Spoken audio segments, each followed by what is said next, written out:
So, as most of you know, I have an extensive history and knowledge of the JWs because of my upbringing in the actual cult. So, whenever I get a chance, I do try to put information out regarding the JWs. I get a lot of requests regarding this information. And so I decided to go ahead and, as I usually do, if I'm talking about the JWs, I usually try to do a double feature where I will talk about it on Black Lounge as well as on the Miss T Pre channel, because on that channel, I have a lot of people that are subscribed that are ex-JWs. So shout out to all of y'all. I am doing this to both channels so that everybody can kind of see. But we're going to talk very briefly about the Jehovah's Witnesses and the transgender community, real versus fake news, okay? Because oftentimes what I've read in regards to this, the Jehovah's Witnesses do use this tactic quite often to kind of get people into the organization without them really knowing how this really works, okay? So let's go ahead and get right into that. I'm not going to be very long, like I said, but we are going to talk about this morning. It's Black Lounge Entertainment, and the time is right with T-Pre. So I was reading this morning out of Quora. So shout out to Quora, and I'm going to go ahead and read what I got out of this. And they said, do the Jehovah's Witnesses accept transgender people? So that was the question that was asked, okay?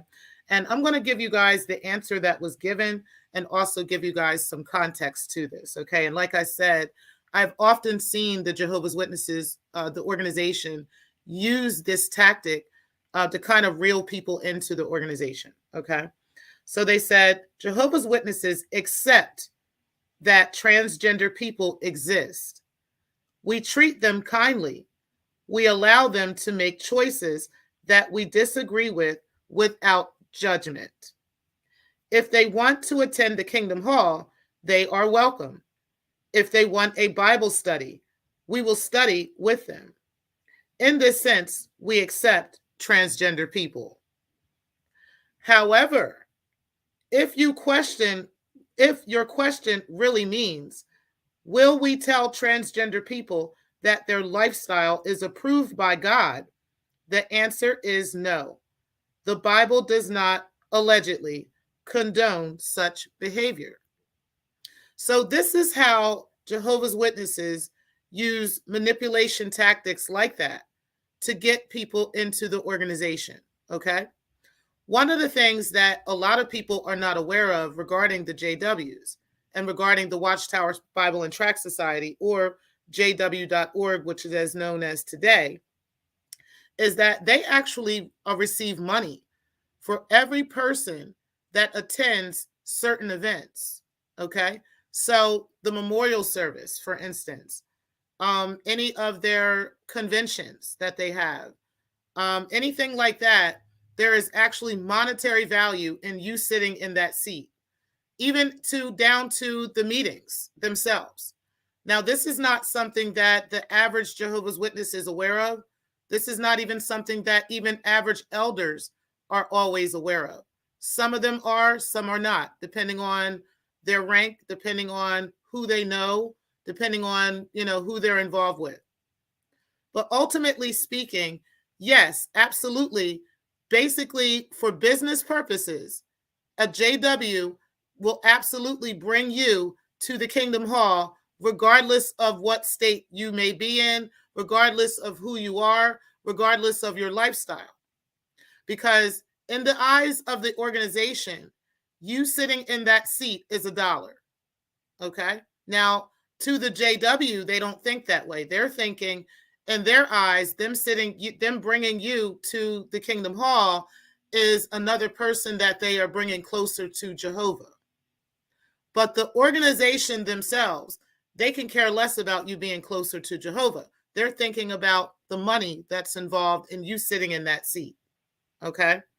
So, yes, they have no problem with you coming to the hall. But ultimately speaking, when it comes down to their quote-unquote cultish beliefs, okay, they will not accept you in just any shape, form, fashion that you choose to be. No, you will have to eventually conform to their thoughts, their mind processes, what they want, their lifestyle, and how they live. You will have to conform to that in order to become a full-fledged Jehovah's Witness. Okay? That is just the bottom line. It doesn't matter where you are, who you are, what you are, whether you're heterosexual, homosexual, transgender, lesbian, LGBT, anything from the LGBT community, any race, it doesn't matter. So I just wanted to make it clear, some of the tactics that the organization uses to bring people to the organization. And they use many, many fear tactics to make you, and all in that time frame, get you to believe that somehow your lifestyle is incorrect and that your lifestyle will cause destruction to you from God. This is their goal. And ultimately, this is the goal of regular Jehovah's Witnesses. But the organization themselves, the Watchtower Bible and Tract Society, their goal is to get you in that seat to get that money, because they literally get a tax write-off for every person that sits in the Kingdom Halls. And every single situation, every single event that they have, all the conventions, all that stuff. And I'll try to actually find some links to the proof of that stuff and put those in my description box for you guys. I know that Lloyd Evans speaks very, very extensively on this matter. Shout out to Lloyd Evans. He is a very large content creator here on YouTube who talks about this a lot. Also, the what is their names? XJW Fifth, XJW Critical Thinker. They all talk about the same things, and the evidence of this stuff is out there. It's not something I'm just making up off the top of my head. But either way, I just wanted to talk very briefly about that, and again, give the real versus the fake when it comes to the JWs. And any chance that I have that I can do that, I will in fact do that. I do thank you guys for being in the building, and I will talk to you guys soon. And peace, guys. Thank you again for watching.